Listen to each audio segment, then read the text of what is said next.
Shalom, puji nama Tuhan.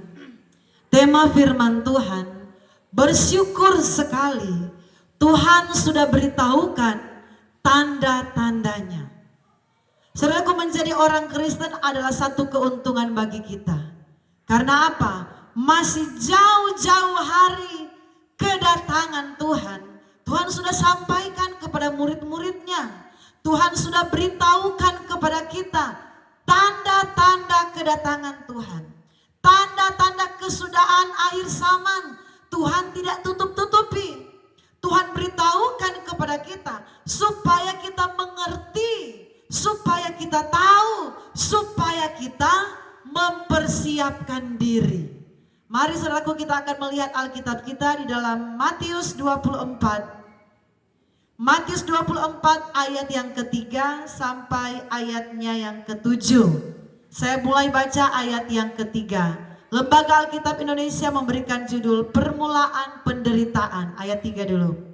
Ketika Yesus duduk di atas bukit Zaitun, datanglah murid-muridnya kepadanya untuk bercakap-cakap kepadanya, untuk bercakap-cakap sendirian dengan dia. Kata mereka, katakanlah kepada kami, bila manakah itu akan terjadi dan apakah tanda kedatanganmu dan tanda kesudahan dunia? Saudaraku, ini ketika Yesus bersama-sama dengan murid-muridnya, ketika Yesus masih ada di bumi ini. Saudara perhatikan, ketika Yesus masih melakukan pelayanannya di dunia ini, Yesus sudah beritahukan, Yesus sudah sampaikan kepada murid-muridnya. Dan berita itu hari ini disampaikan juga kepada kita semua. Murid-muridnya berkata kepada Yesus, Tuhan, bila manakah kesudahan dari dunia ini akan terjadi? Bila manakah kedatanganmu akan kembali dan tanda-tandanya itu seperti apa? Saudara perhatikan, dan ayat yang keempat saya baca, ayat 4. Jawab Yesus kepada mereka, waspadalah supaya jangan ada orang menyesatkan kamu. Sebab banyak orang akan datang dengan memakai namaku dan berkata, akulah Mesias. Dan mereka akan menyesatkan banyak orang. Saudaraku, ternyata tanda yang pertama kedatangan Tuhan ialah di hari-hari ini akan bangkit banyak penyesat. Saudaraku, sebagai orang Kristen, kita harus sadar bahwa dengan kecanggihan teknologi yang ada itu, di segi positifnya banyak sekali keuntungan.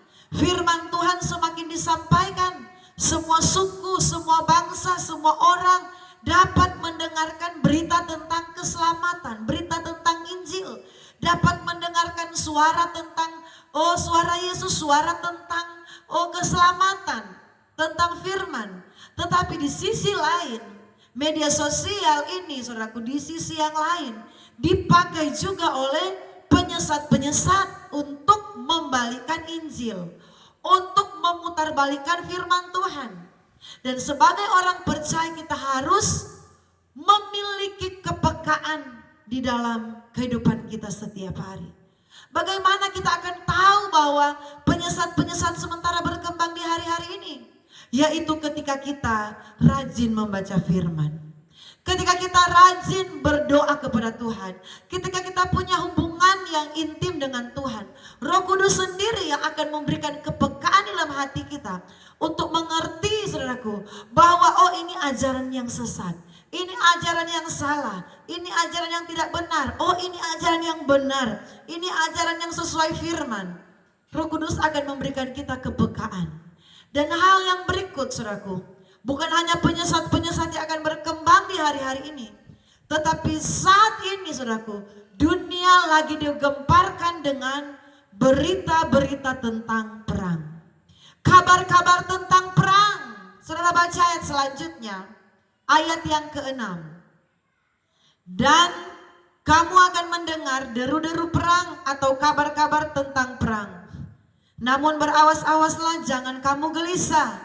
Sebab semua itu harus terjadi, tetapi itu belum kesudahannya.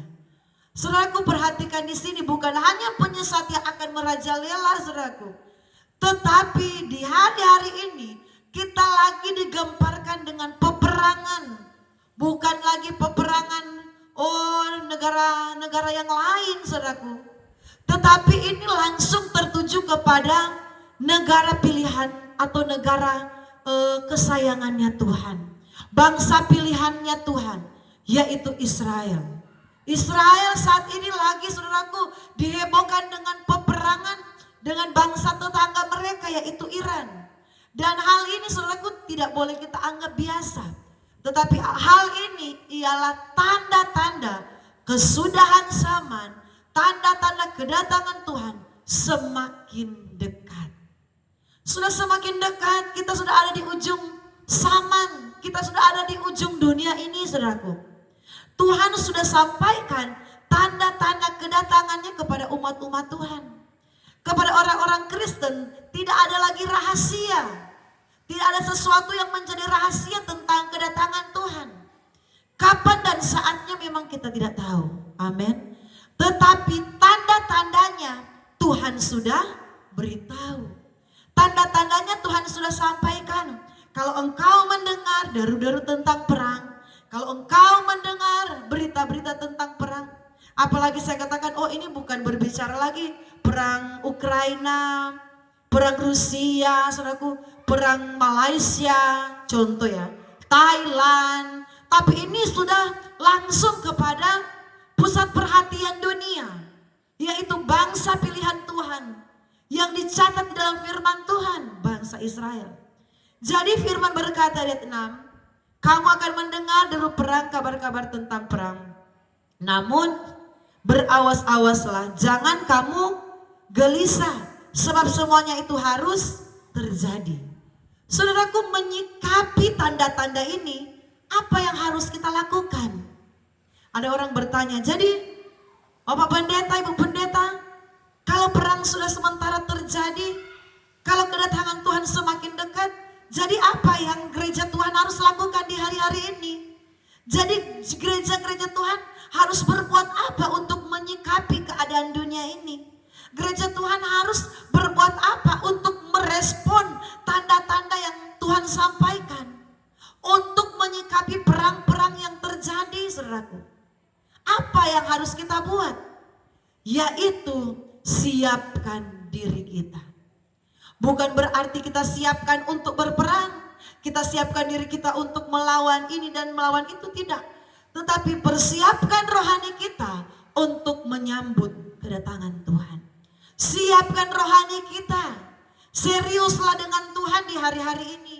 Bukan lagi waktu kita untuk bermain-main, bukan lagi waktu kita untuk sibuk dengan urusan kita, bukan lagi waktu kita untuk terlalu, saudaraku, membuang-buang waktu untuk bersantai. Ada yang berkata begini, oh jadi karena Tuhan sudah mau datang, jadi saya tidak perlu kerja lagi, jadi saya tidak perlu beraktivitas lagi, jadi saya tinggal di rumah saja berdoa dan nantikan Tuhan. Tidak seperti itu juga, saudaraku. Sambil menantikan kedatangan Tuhan, kita harus tetap beraktivitas seperti biasa. Bekerja, mungkin kita yang bekerja di kantor, tetaplah bekerja sesuai profesimu. Bekerja di perusahaan swasta, ojek, taksi, nelayan, petani, kerjakan apa profesimu. Tetapi itu bukan menjadi fokus utama kita. Tetap kita beraktivitas. Tetapi saudaraku, kita harus lebih serius lagi dengan Tuhan. Hubungan kita dengan Tuhan ini harus semakin sungguh-sungguh, saudaraku. Bekerja, silakan kita bekerja. Karena saudaraku, kita masih membutuhkan kebutuhan hidup kita setiap hari. Alkitab tidak pernah berkata bahwa karena Tuhan sudah mau dekat datang, karena perang di mana-mana sementara terjadi, dunia sudah mau ada di akhir dunia ini, sudah ada akhir zaman ini, jadi kita tidak perlu lagi bekerja, tidak perlu lagi cari nafkah. Itu salah, saudaraku. Tidak ada ajaran Alkitab seperti itu sesat. Tetapi di tengah-tengah kita menantikan hari yang Tuhan siapkan itu, di tengah-tengah kita melihat keadaan dunia yang tidak menentu ini, kita tetap bekerja seperti sedia kala, seperti biasanya kita bekerja dengan profesi kita. Tetapi yang lebih kita prioritaskan, yang lebih kita utamakan, ialah kita lebih dekat dengan Tuhan. ialah lebih kita mencari Tuhan, lebih serius dengan Tuhan. Berdoa kita tambah jam doa kita dengan Tuhan. Baca firman kita tambah jam baca firman kita dengan Tuhan. Beribadah, kalau dulu kita hari ini kita ibadah, minggu depan hari Minggu tidak. Ibadah minggu depannya tidak. Setiap hari seperti itu atau setiap minggu. Mulai hari ini ketika kita melihat keadaan dunia ini, peperangan yang Tuhan kesampaikan itu adalah tanda yang Tuhan sudah kasih tahu dari jauh-jauh hari. Mari kita lebih peka lagi. Kita buat rohani kita ini semakin indah di hadapan Tuhan. Kita menjadi orang Kristen yang semakin memuliakan Tuhan. Menjadi orang Kristen yang semakin mengasihi Tuhan. Kalau dulu kita lebih mengasihi pekerjaan kita, kita lebih mengutamakan karir kita, kita mengutamakan kesibukan kita. Hari-hari ini mari kita lebih mengutamakan Tuhan. Mari kita lebih serius untuk mengasihi Tuhan. Kita lebih sungguh-sungguh lagi untuk bangun hubungan yang kuat dengan Tuhan. Supaya apa? Supaya kita tidak binasa. Supaya kita, saudaraku, berhak menerima janji Tuhan. Jadilah kita seperti 5 gadis yang bijaksana. Ketika mereka menantikan mempelai itu, Alkitab bilang mereka tunggu-tunggu tidak datang-datang. Akhirnya mereka tertidur, 10 gadis tertidur. Tetapi ketika mempelai datang, orang berkata, mempelai datang, song-songlah dia. Tiba-tiba 10 gadis itu terbangun. Dan apa yang terjadi? 5 gadis yang bijaksana, mereka sudah punya persediaan minyak dan pelita, mereka sudah siap, sudah full, sudah standby. Ketika mempelai datang, mereka masuk ke dalam pesta perjamuan kawin. Tetapi 5 gadis ini, mereka hanya punya pelita dan tidak ada minyak. Jadi mereka kebingungan ketika mempelai datang, mereka tidak tahu apa yang harus mereka buat. Persiapan mereka tidak maksimal. Saudaraku, menantikan Tuhan, kita harus punya pelita dan minyak. Kita harus punya firman dalam hidup kita. Kita harus dipenuhkan dengan kuasa Roh Kudus. Artinya apa? Selalu punya hubungan yang intim dengan Tuhan. Rohani kita ini selalu terhubung dengan Tuhan. Api rohani kita harus tetap menyala sampai kedatangan Tuhan kembali. Kita menjadi mempelai-mempelai Kristus yang layak masuk dalam perjamuan kawin anak domba. Tuhan Yesus memberkati.